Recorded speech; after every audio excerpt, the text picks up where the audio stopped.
오늘부터 요한계시록을 강해합니다. 조금은 딱딱할 수도 있습니다. 이렇게 생각해 주시면 좋겠습니다. 나도 이제 딱딱한 것을 먹을 때가 되었다. 여쭤보겠습니다. 요한계시록 하면 먼저 어떤 느낌이 드십니까? 어려울 것 같다. 혹은 어렵다고 그렇게 느낌을 받는 분도 계실 것입니다. 또 무섭다고 느끼는 분도 계실 거예요. 이런 감정을 느끼시는 분들은 이런 느낌인 것 같아요. 마치 판도라의 상자를 여는 것 같은 불길한 느낌. 몰랐으면 모르겠는데 알게 되면 나의 신앙의 근간이 흔들려 버릴 것 같은 그런 예감. 또 당장이라도 종말이 오고 예수님이 재림하실 것 같은 그런 느낌. 그런 느낌을 가지는 분도 있을 거예요. 제가 중고등학생 때는 오맨이라는 그런 영화가 꽤 유행했었습니다. 요한계시록의 몇 단어 몇 구절을 바탕으로 만든 영화인데 그게 좀 공포 스릴러물이었어요. 그래서 그 영화의 영향을 받은 분들도 좀 있습니다. 또 이런 느낌을 가지는 분도 있을 거예요. 함부로 해석하면 안 될 것 같다. 자의적으로 해석하면 큰일 날 것 같은 그런 느낌적인 느낌을 받으시는 분도 계실 것입니다. 물론 자의적으로 함부로 해석하면 안 됩니다. 그런데 자의적으로 또 함부로 해석하면 안 되는 것은 비단 요한계시록만은 아니지요. 모든 성경이 다 우리는 성령님의 빛 가운데 또 2000년 기독교 정통의 신학 가운데 우리는 함께 겸손한 마음으로 또 공부하는 마음으로 묵상하는 마음으로 그렇게 참여해야 할 것입니다. 자, 이렇게 보통의 신자들이 요한계시록에 대해서 가지는 일반적인 느낌 한 3가지 정도 되는 것 같아요. 보통 신자들은 무섭다. 혹은 함부로 읽거나 해석하면 안 될 것 같다. 혹은 어렵다입니다. 요한계시록에 대한 이 느낌이 다양한 것처럼 요한계시록의 해석은 매우 다양합니다. 다양성이 있습니다. 너무 다양해서 지나칠 정도로 다양합니다. 그런데 여러분 우리가 스스로 한번 질문해 보십시다. 다양하다는 것이 문제점인가? 다양한 것은 나쁜 것인가? 여러분 어떻게 생각하십니까? 요한계시록의 해석이 다양하다는 것을 문제점이라고 또 약점이라고 공격하는 그런 종파가 있어요. 그분들이 주장하는 것은 이거죠. 진리는 하나이지 않는가? 물론 진리는 하나입니다. 유일하신 진리이신 예수 그리스도 그분만이 유일한 진리입니다. 그러므로 진리는 하나입니다. 그러나 마치 빛을 프리즘에 통과시키면 여러 가지 스펙트럼이 나오는 것처럼 진리신 예수님을 우리가 각각 받아들이는 지식과 경험과 문화와 또 때로는 지혜에 따라서 다양한 해석이 나올 수가 있다는 것입니다. 자, 진리이신 예수님이 이 땅에 오셨습니다. 그리고 이 땅에서 사시면서 복음을 전하시고 병자들을 고치시고 또 많은 제자들을 키우셨습니다. 이 예수님을 기록한 복음서가 몇 개죠? 4개죠. 사복음서라 그러지 않습니까? 우리 생각에는 그렇게 복잡하게 4개 만들지 말고 다 통합해서 그냥 한 곳만 딱 만들면 좋지 않은가? 일단 통독하기도 좋고, 그죠? 예, 좋지 않습니까? 여러분, 이 사복음서를 읽어보면 조금씩 좀 달라요. 그냥 지엽적인 게 다르면 괜찮은데, 예수님에 대한 어떻게 보면 시각이 전혀 다른 그런 부분들이 사복음서에 나옵니다. 예를 들면 마태복음은 예수님을 왕으로 오신 분으로 그렇게 묘사했습니다. 마가복음은 예수님을 여호와의 종, 하나님의 종으로 그렇게 그렸습니다. 누가복음은 참 인간이신 예수님으로 그렸습니다. 그리고 요한복음은 참 하나님이신 분으로 묘사했어요. 여러분, 사복음서가 이렇게 다양한 것을 여러분 이렇게 생각하시면 좋습니다. 사복음서는 예수님에 대해서 사진을 찍은 게 아니라 초상화를 그린 것입니다. 만약에 이중섭 화백이 여러분의 초상화를 그려줬다고 생각해 보십시다. 그러면 그 그림을 보고 뭐야, 나하고 하나도 안 똑같네 라고 하시는 분이 있다면 무식한 것입니다. 성경은 하나님에 대해서, 예수님에 대해서 그림을 그린 것입니다. 사진을 찍거나 동영상을 찍은 것이 아니라, 여러분, 그런데 사진과 동영상도 왜곡될 수 있잖아요. 근데 이 그림이라는 것은 우리의 지식과 지혜와 문화와 우리의 경험이 함께 성령의 영감 가운데 녹아 들어가는 것입니다. 따라합시다. 다양함은 좋은 것이다. 예, 그걸 꼭 생각하셔야 돼요. 왜 그러냐면, 자, 여러분 오늘 제 설교를 들으시고 집에 돌아가셔서 부부끼리 혹은 가족끼리 저의 설교에 대해서 나눈다고 생각해 보십시다. 다 똑같은 얘기만 할까요? 그렇죠.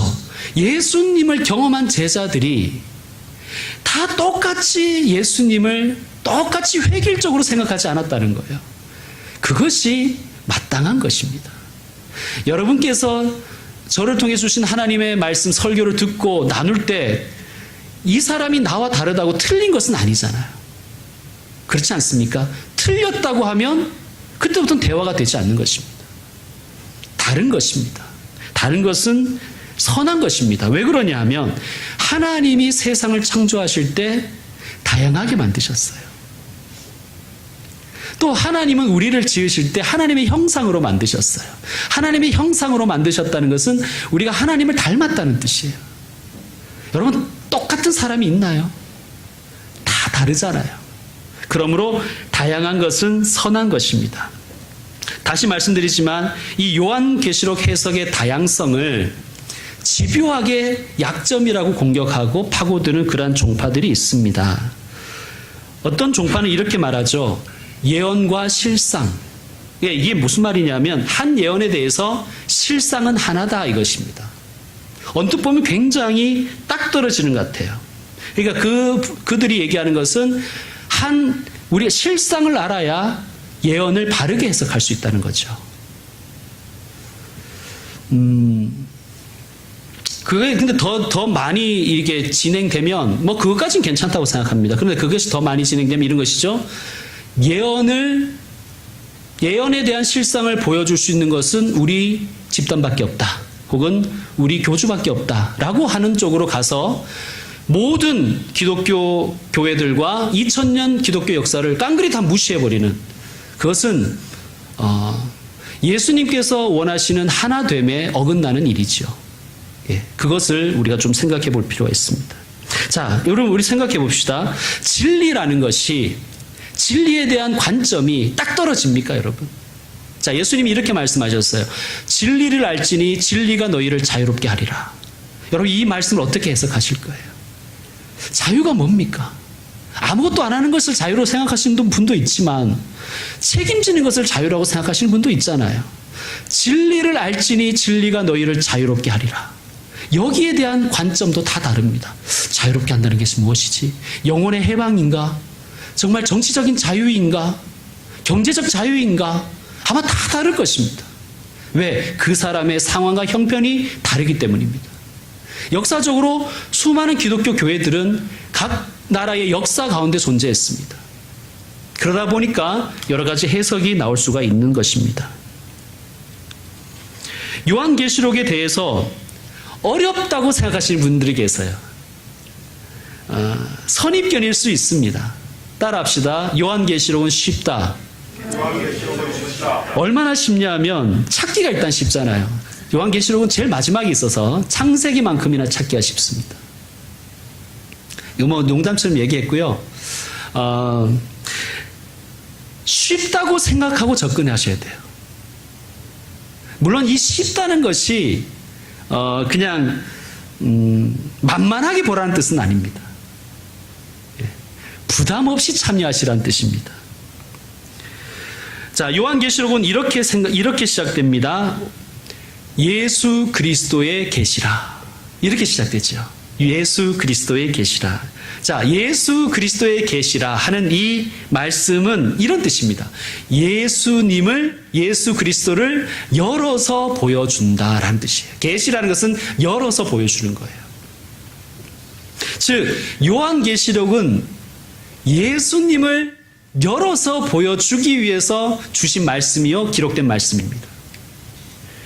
자, 그러면 이 말씀은 요한계시록을 읽고 나서 누구를 발견해야 된다는 얘기예요? 예수 그리스도. 아멘. 요한계시록을 통해서 누구를 만나야 된다는 말씀이에요? 궁극적으로 예수 그리스도. 요한계시록을 배우고 누구를 더 사랑해야 된다는 말씀이에요? 예수 그리스도. 아멘.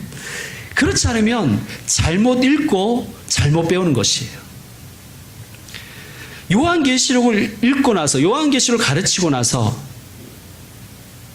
성경에 기록되어 있는 것과 달리 다른 그 어떤 누군가를 지향하게 한다면 그것은 성경을 잘못 읽은 것이고 오도하는 것입니다. 자, 요한계시록을 시작하면서 예수 그리스도의 계시라 하는 이 말씀을 굳게 붙드셔야 됩니다. 요한계시록을 쭉 읽다 보면 엉뚱한 데로 빠지기가 쉬워요. 666, 14만 4천 막 이런 데 막 엉뚱하게 빠지기가 쉬워요. 여러분, 초점을 어떻게 맞추냐가 중요한 거예요. 마치 사진을 찍을 때 아웃포커싱 하는 것처럼 다른 것들이 중요하지 않다는 건 아닙니다. 근데 초점은 어디에 맞춰야 된다? 예수 그리스도. 예수 그리스도를 더 사랑하기 위해서. 주님, 요한계시록을 이제부터 강해야 하는데 전하는 자나 받는 자나 이 요한계시록을 공부하면 공부할수록, 묵상하면 묵상할수록, 읽으면 읽을수록 예수님을 더 사랑하고 예수님을 더 알게 해주십시오. 그런 마음으로 같이 진행해 주셨으면 좋겠습니다. 그런데 이 계시를 암호라고 생각하시는 분들이 있어요. 코드. 다빈치 코드 같은 거죠. 다빈치 코드. 그러니까 예를 들면 어떤 편지를 받았는데 사실은 앞 글자만 다 따서 보면 암호문이 거기에 해독문이 들어가 있는 거. 그런 식으로 계시록을 생각하시는 분들이 있어요. 요한계시록은 암호로 되어 있다. 혹은 비유로 되어 있다. 빙자로 되어 있다. 그래서 그 암호를 해독해야 되고 그래야만 비밀을 알 수 있다라고 그렇게 가르치는 이들이 있습니다. 자, 한번 여쭤보겠습니다. 요한계시록을 포함해서 성경은 알아들으라고 주신 것일까요? 아니면 몰랐으면 좋겠다고 주신 것일까요? 여러분 생각은 어떠세요? 못 알아먹게 하는 것이 목적이라면 요한계시록을 안 주셨으면 되는 거예요. 그럼 오해도 없고 알려고도 하지 않을 것입니다. 성경을 우리에게 주신 것은 계시입니다. 계시. 요한계시록만 계시가 아니라 모든 성경이 다 계시예요. 하나님을 알게 하시기 위해서 주신 거예요. 알아먹으라고 주신 거예요. 자, 1절을 한번 보시겠습니다. 1절. 예수 그리스도의 계시라. 그 다음에 그 종들에게 보이시려고 그의 천사를 그 종 요한에게 보내어 어떻게 해요? 알게 하신 것이라. 감추려고 암호문을 쓰게 하신 것이 아니라는 거예요. 혹은 요한이 못 알아듣도록 그냥 너는 생각하지 마, 내가 내용만 불러줄게 하신 게 아니라는 거예요. 이런 게 아니죠. 자, 이제부터 내가 말할 테니까 적어. 이응, 여 다음에 이, 시옷, 그리고 밑에 우, 예수, 이렇게 한 게 아니라는 거예요. 알게 하신 거라는 거예요. 알게 하신 것. 그리고 요한만 알게 하신 게 아니라 그 종들에게 보이시려고 이렇게. 그 종들은 모든 하나님의 백성들을 의미합니다. 그 모든 하나님의 백성들, 모든 하나님의 자녀들이 읽고 알 수 있도록, 볼 수 있도록 주신 것이 요한계시록이에요. 그런데 여기서 조금 더 어렵게 설명을 드리면 이 계시라는 것을 다른 말로 묵시라고도 합니다. 들어보셨죠? 요한 묵시록이라고 그렇게 성경 이름을 붙인 데도 있습니다. 옛날의 말이죠. 그러니까 이건 무슨 말이냐면 이 부분을 우리가 조금 이해를 해야 되는데, 당시 예수님 오신 그 기원 전후 당시에 그 한 몇백 년을 전후하고 해서 유대에는, 고대 유대에는 묵시문학이라는 것이 있었어요. 묵시문학. 마치 문학에는 시도 있고 소설도 있고 뭐 수필이 있는 것처럼 당시에는 시편 같은 시문학도 있었고요. 잠언 같은 지혜문학도 있었고요. 다니엘서 같은 묵시문학도 있었다는 거예요. 그러니까 묵시문학에 대해서 조금 이해를 가지고 있어야 돼요. 그거 없이 그냥 오늘날 2000년 후 한국의 시각으로 보면 안 돼요. 자, 묵시문학이 가지는 특징 중에 두 가지 중요한 특징이 있는데 상징과 초월입니다. 첫째는 상징이에요. 요한계시록 읽다 보면 용, 짐승, 뭐 바다, 어떤 숫자들이 꽤 많이 나옵니다. 상징이란 얘기예요. 은유라는 말씀입니다. 비유입니다. 왜 상징을 사용했을까요? 왜 묵시문학을 쓸 때 왜 상징을 사용했는가? 당시에 그 유대는 예수님이 오신 그 기원 전후를 해서 그 유대는 이방의 압제를 받고 있었어요. 대표적인 것이 로마 제국이죠. 헬라 제국. 이런 압제를 받고 있었어요. 자, 압제자들이 읽으면 이해할 수 없도록 그러한 상징들을 썼다는 거예요. 그러니까 모든 게 다 상징이라는 얘기가 아니라 어떤 부분은 그것을 읽는 유대인만 이해할 수 있는 그런 것이 있잖아요. 예를 들면 거시기가 머시기 하더라 하는 것을 이해하는 사람도 있고 이해하지 못하는 사람이 있잖아요. 제가 전도사 때 저는 기숙사 생활을 했는데 제 친구들이 전라도 분들이 많아요. 그 친구가 나한테 그러더라고요. 우리 엄마가 거시기는 머시기 하냐 그러더라고요. 그게 도대체 뭐냐 그러니까 형석이는 요즘 잘 있냐 뭐 이런 뜻이라는 거예요. 네. 거시기는 머시기 하냐를 외국 사람이 어떻게 알아듣겠습니까? 우리나라 사람도 못 알아듣는데. 그런 부분이 있다는 거예요. 자, 둘째는 초월성이에요. 이 초월성은 시간과 공간을 초월합니다. 그렇죠? 예, 시간을 초월하는 거예요. 이 말은 뭐냐면 요한계시록에 나와 있는 말씀은 과거와 현재와 미래가 함께 공존한다는 거예요. 과거처럼 얘기하지만 미래에 관한 일들도 있고 미래를 얘기하는 것 같지만 그것을 현재로 당겨와서 말씀하는 부분이 있다는 거예요.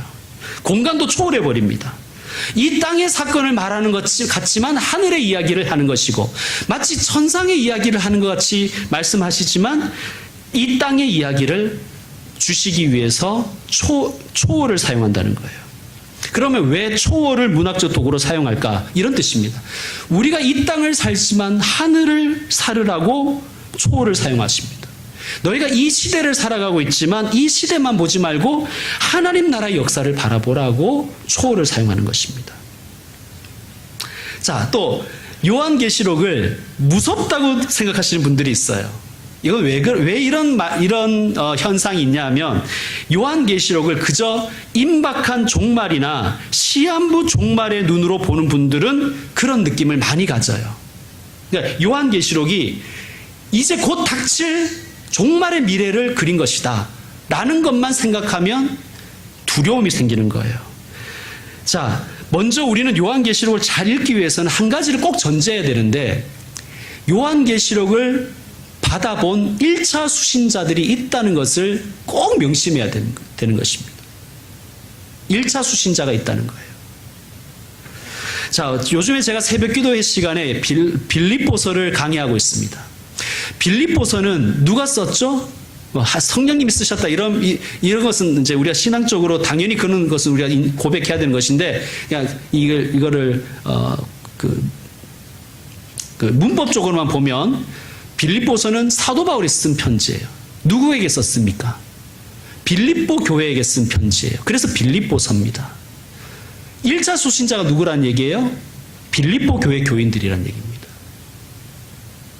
그런데 빌립보 교회 교인들에게 사도 바울이 썼는데 오늘 우리가 읽고 그 말씀을 우리 교회에게 주신 말씀, 내 가정에 주시는 말씀, 또 나에게 주시는 말씀으로 적용하잖아요. 해석하고. 바로 그렇게 읽어야 된다는 거예요. 요한계시록에도 1차 수신자가 있었다는 얘기입니다. 그러니까 성경은 요한계시록만 뭐 따로 읽는 방법이 있는 게 아니라 성경은 모든 같은 맥락 속에서 읽어야 되는데 그 성경을 받아본 처음 본 1차 수신자가 있고 그 1차 수신자를 인정하고 그들의 정황을 해석해 보고 그리고 우리의 삶에 적용을 해야 됩니다.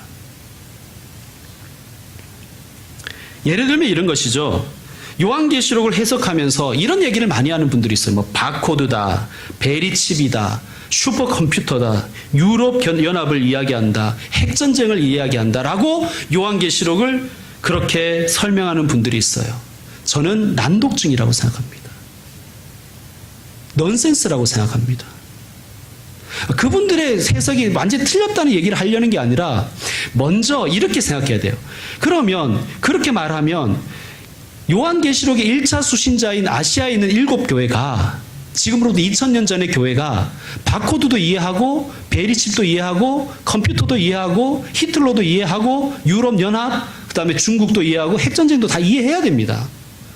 그러니까 그들은 아무런 모르는 내용을 그것도 그 교회 목사인 요한 사도가 보냈다. 그렇게 생각하면 요한계시록을 엉뚱하게 해석해 버리는 거예요. 그걸 귀에 걸면 귀걸이, 코에 걸면 코걸이가 되는 것입니다. 자, 요한계시록은 아시아의 7교회에 보낸 편지입니다. 이게 1차 수신자가 아시아에 있는 7교회라는 거예요. 누가 보냈습니까? 예수님이 주신 말씀을 기록한 요한 사도가 보냈어요. 요한 사도는 그 아시아에 있는 7교회의 담임 목사였습니다. 자, 왜 보냈을까요? 2000년이나 3000년 후에 일어날 일들에 대해서 비밀로 간직하라고 그렇게 보낸 것은 아닐 것입니다. 요한계시록을 본 1차 수신자들이 위로를 얻고 또 세임을 얻고 예수님 굳게 붙잡고 박해 가운데도 예수님을 배교하지 말고 예수님 배신하지 말고 예수님께 소망 두고 끝까지 십자가를 지키라. 이런 의미일 것입니다. 자, 1절을 보시면 이런 말씀이 있어요. 반드시 속히 될 일, 반드시 속히 될 일. 그리고 3절 끝에는 때가 가까움이라 이렇게 말씀하고 있어요. 자, 속히 될 일이란 여러분 어떻게 여러분 해석하세요? 속히 될 일. 말 그대로 속히 될 일 아닙니까? 속히 될 일이라는 거예요. 여기에 다른 것을 자꾸 끼워 넣으면 안 돼요. 때가 가깝다는 말도 어떤 말씀일까요? 말 그대로 때가 가깝다는 거예요. 누구 기준으로? 당시 이 말씀을 보내는 사도 요한의 기준으로 이 말씀을 받아서 처음 읽어볼 요한계시록의 아시아의 7교회 교인들의 입장에서 속히 될 일이라는 거예요. 속히 될 일은 한 세대를 넘기지 않습니다. 또 어떤 분들은 이러시더라고요. 목사님, 죽게는 하루가 1000년 같고 1000년이 하루 같다는 말씀이 있지 않습니까? 여러분, 이 말씀을 너무 전가의 보도처럼 써먹지 마세요. 그렇게 따지면 뭐 10,000년도 되고 10,000,000년도 되는 거예요. 그거 다 적용이 되잖아요. 예수님은 하나님의 입장에서 속히 될 일이라고 얘기하신 게 아니에요. 양들의 입장에서 속히 될 일이라고 말씀하신 거예요. 자, 당시 사람들의 수명을 생각할 때 한 세대의 길이는 50년을 넘지 않습니다. 한 세대라는 것은. 뭐 많이 봐도 100년을 넘지 않습니다. 물론 이제 이런 건 있어요. 구약 성경의 예언 중에는 신약 몇백 년을 지나서 신약이 이루어진 것들도 있죠. 그죠?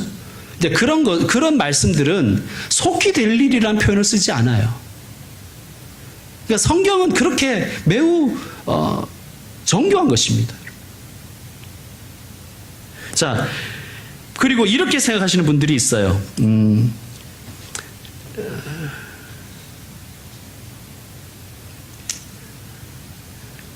예수님께서 그들의 제자들의 제자들을 전혀 배려하지 않고 그냥 2000년, 3000년 혹은 몇만 년 후의 사람들을 그들이 닥칠 종말에 대해서 쓰신 것이다라고 생각하시는 분들도 있어요. 과연 예수님께서 당시에 예수님의 이름 때문에 피 흘리는 하나님의 백성을 깡그리 무시해버리고 그냥 언제 있을지도 모를 종말, 그러니까 예수님도 모른다 그랬잖아요. 아버지만 아신다 그랬잖아요. 그때를 위해, 그때 살 사람들을 위해서만 주셨을 것이다.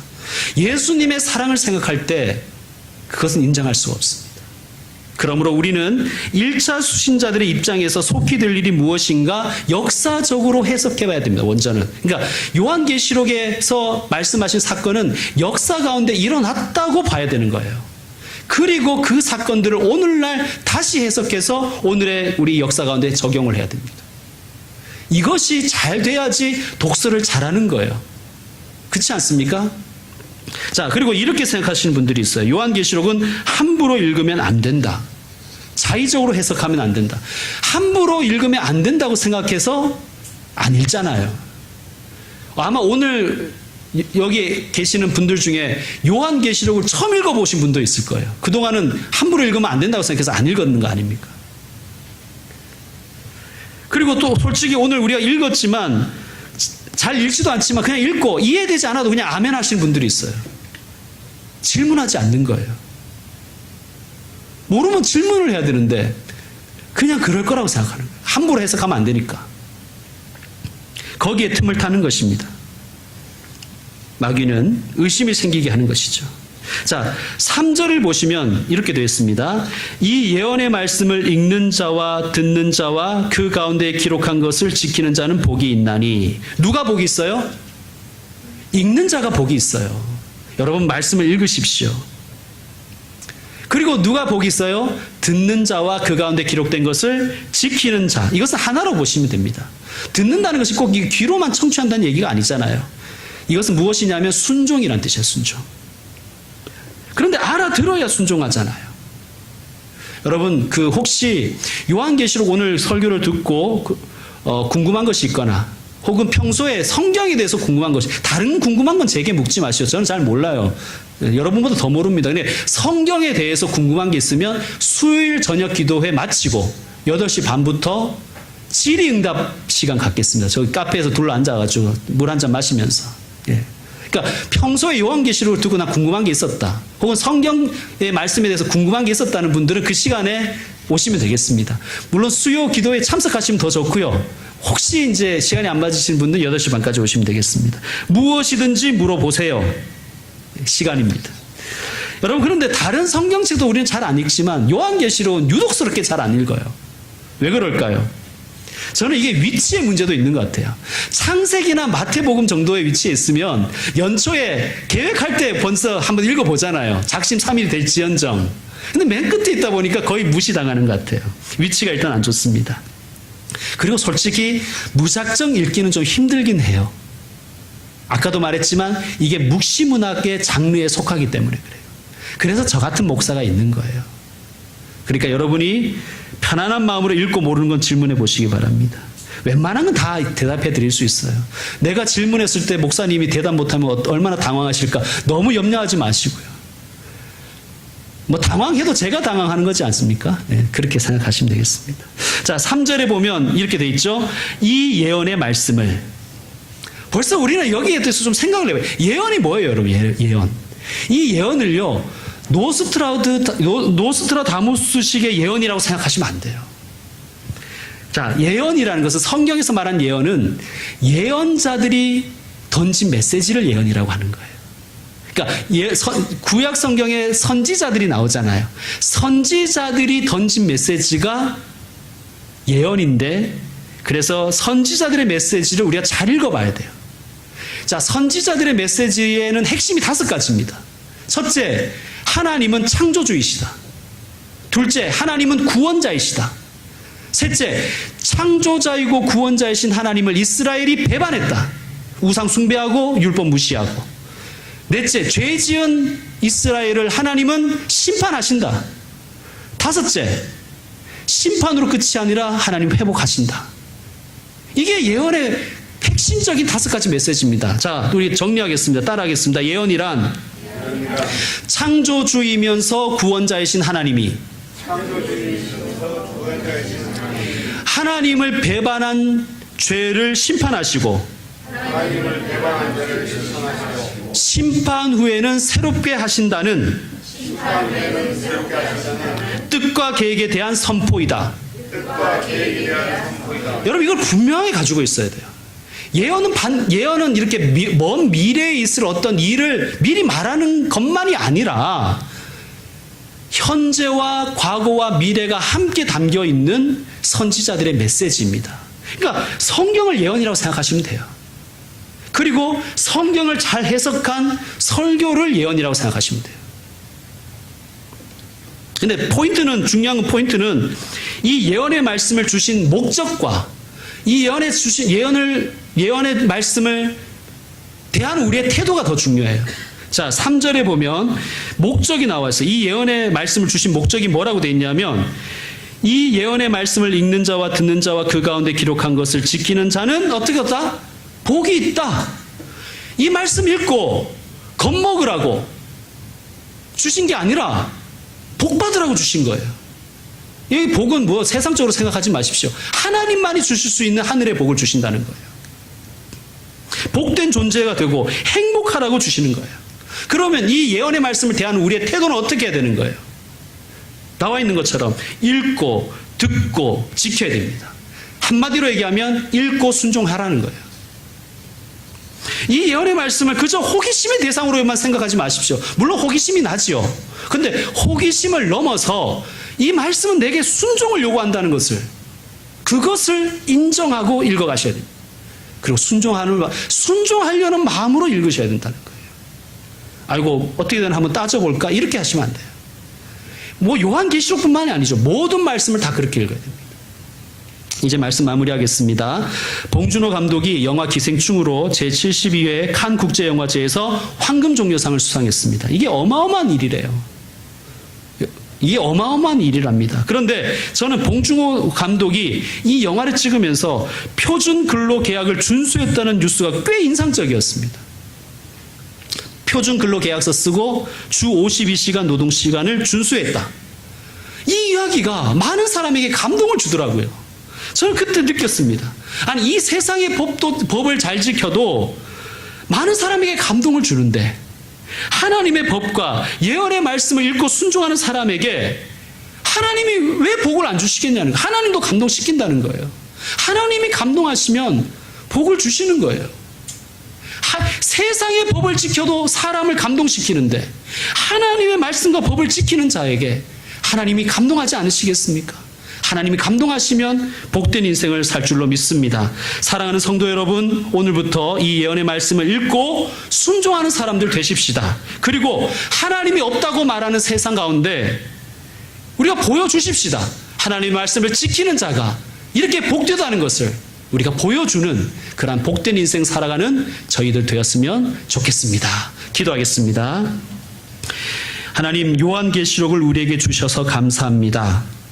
또한 성경을 우리에게 주신 하나님을 찬양합니다. 성경책을 통하여 하나님을 알고 예수님을 알고 성령님을 알아가게 하여 주옵소서. 그리고 사랑하게 하옵소서. 그리고 순종하게 하옵소서. 이 예언의 말씀을 읽고 듣고 지키는 자가 복되다고 하셨으니 이 예언의 말씀을 순종하여서 행복한 인생을 이 땅에서 살고 또한 천국을 바라보며 살게 하여 주시옵소서. 예수님의 이름으로 기도드립니다. 아멘. 이제 결단의 찬양 드리겠습니다. 모두 일어나서서 199장 하나님께 드리겠습니다.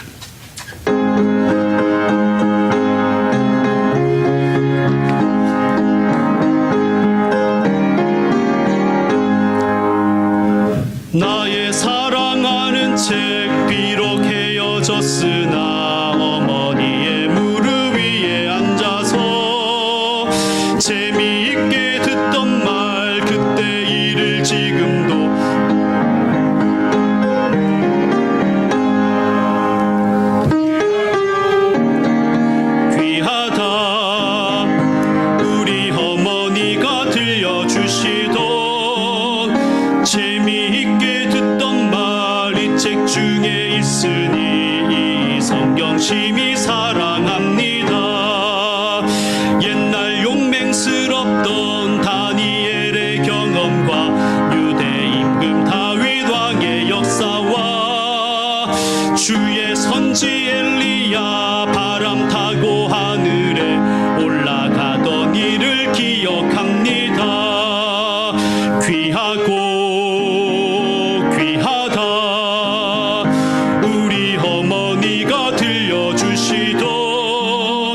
재미있게 듣던 말이 책 중에 있으니 이 성경 심히 사랑합니다. 예수 세상 계실 때 많은 고난 당하고 십자가에 달려 죽임 당하니 어머니가 읽으며 눈물 많이 흘린 거 지금까지 내가 기억합니다. 귀하고 귀하다 우리 어머니가 들려주시던 재미있게 듣던 말이 책 중에 있으니 이 성경 심히 사랑합니다. 그때 일은 지나고 나의 눈에 환하오 어머니의 말씀 기억하면서 나도 시시때때로 성경 말씀 읽으며 주의 뜻을 따라 살려 합니다. 귀하고 귀하다 우리 어머니가 들려주시던 재미있게 듣던 말이 책 중에 있으니 이 성경 심히 사랑합니다. 사랑하는 교우 여러분, 제가 축도를 드리면 우리의 공예배는 마칩니다. 그러나 우리가 진실로 드려야 될 예배는 여러분이 이 성전의 문을 나서는 순간부터 다시 시작됩니다. 하나님이 우리를 삶의 예배자로 다시 부르십니다. 저와 여러분은 이 세상 가운데 보내시는 그리스도의 편지요 그리스도의 향기이기 때문입니다. 주 예수 그리스도의 은혜와 하나님 아버지의 그 끝없는 사랑과 성령의 교통하심이 예언의 말씀을, 주님의 말씀을 읽고 듣고 지키기를 다짐하는 모든 주의 종들에게 이제로부터 영원토록 함께 계실지어다. 아멘.